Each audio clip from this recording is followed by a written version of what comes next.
পৃথিবীতে এমন কিছু মানুষ আছে যাদেরকে না দেখলে বিশ্বাসই করবেন না এরকম মানুষও থাকতে পারে। বিস্ময়কর পৃথিবীর আজকের এপিসোডে আমরা এমনই 5 জন মানুষকে নিয়ে বিস্তারিত জানব। 5 নম্বরে আছে আলেকজান্দ্রা সিয়াং।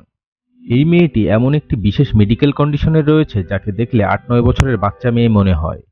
তবে আলেকজান্দ্রার প্রকৃত বয়স 18 বছর। যে কেউ প্রথমে দেখলে তাকে ছোট বাচ্চা মেয়ে ভাবতে পারে।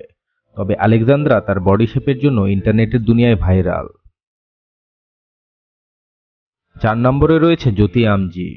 ভারতের নাগপুরে জন্ম নেওয়া জ্যোতি আমজিকে দেখতে অনেকটা 4 বছরের বাচ্চার মতো লাগলেও এবছর তার বয়স 29 হবে। তার উচ্চতা 62.8 সেন্টিমিটার। এখন আপনাদের মনে প্রশ্ন জাগতে পারে তার উচ্চতা এত কম কিভাবে। ডাক্তাররা বলেছে তার হাড়ে এমন এক ধরনের বিশেষ রোগ আছে যার কারণে হাড়গুলো বৃদ্ধি হয় না। তবে ছোট হওয়ার কারণে জ্যোতির কোনো দুঃখ নেই। সে সবসময় খুশি থাকে, প্রচুর হাসে এবং বন্ধু বান্ধবদের সাথে ছবি তোলে, এমনকি স্কুলেও যায়। পাশাপাশি জ্যোতি একজন অভিনয় শিল্পীও। সে আমেরিকান একটি হরর সিরিজ এবং ইন্ডিয়ান রিয়েলিটি শোতেও অংশগ্রহণ করেছে। 3 নম্বরে আছে সুলতান কোসেন। এতক্ষণ তো দেখলেন বিশ্বের সবচেয়ে ছোট মানুষ, চলুন দেখে আসি বিশ্বের সবচেয়ে লম্বা মানুষ। 40 বছর বয়সী সুলতান কোসেন একজন কৃষক এবং গিনেস বুকের সবচেয়ে লম্বা মানুষ। উচ্চতা শুনলে বিশ্বাস করাই কঠিন হয়ে পড়ে যে সুলতান 215 সেন্টিমিটার লম্বা।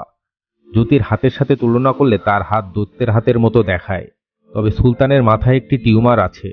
সুলতান কোনো গাড়িতে ঢুকতে পারে না এবং টিউমারের কারণে সে ভালোভাবে হাঁটতেও পারে না। তবে লম্বা হওয়ার কারণে সে কিছু সুবিধা তো পেয়েই থাকে। ছোটবেলায় ডাক্তার তাকে বলেছিল যে তার ঘাড় বড় হতেই থাকবে। তবে 2012 সালে একটি অপারেশনের মাধ্যমে সেটি ঠিক করা হয়। বর্তমানে সুলতান পুরোপুরি সুস্থ এবং বিয়ে করে সুখী জীবনযাপন করছে।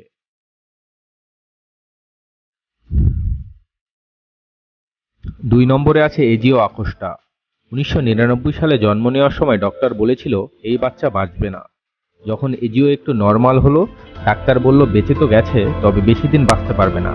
তবে এজিয়া ডাক্তারের এই বাণীও ভুল প্রমাণিত করলো। আপনারা দেখতেই পাচ্ছেন সে সাধারণ মানুষের মতো হেঁটে বেড়াচ্ছে। তবে ডাক্তারের একটি কথাই সত্য হয়েছে যে সে কখনো কথা বলতে পারবে না, কেননা জন্ম থেকেই তার জিহ্বা নেই। কিন্তু আপনারা জানলে অবাক হবেন যে এজিও একজন র্যাপার। যদিও সে কোনো শব্দ করতে পারে না, ছোটবেলা থেকেই তার গান লেখার প্রতি তীব্র ঝোঁক ছিল। ধীরে ধীরে সে কবিতা এবং গান লেখা শুরু করে। কিছু বছর আগে একজন র্যাপারের সাথে তার পরিচয় ঘটে এবং র্যাপার এজিয়ার লেখা গান গাওয়া শুরু করেন। এজিয়ার কাছে সবসময় একটি আইপ্যাড থাকে যেটাতে লিখে লিখে সে মানুষের সাথে কথা বলে। 1 নম্বরে আছে বায়েজিদ হোসাইন। জন্ম থেকেই বায়েজিদ হোসাইন এমন এক বিরল রোগে আক্রান্ত যেটার কারণে 8 বছরের বায়েজিদকে দেখতে 80 বছরের বৃদ্ধ মনে হয়। বাংলাদেশের ফেনীতে জন্ম নেওয়া বায়েজিদ হোসেন আর 10টা সাধারণ বাচ্চার মতো নয়। সে স্কুলেও যেতে পারে না, এমনকি সমবয়সী বাচ্চাদের সাথে খেলতেও পারে না। কেননা অন্য বাচ্চারা বায়েজিদের চেহারা দেখলে ভয় পায়। শুধুমাত্র চেহারা না, তার কণ্ঠস্বরও বৃদ্ধদের মতোই।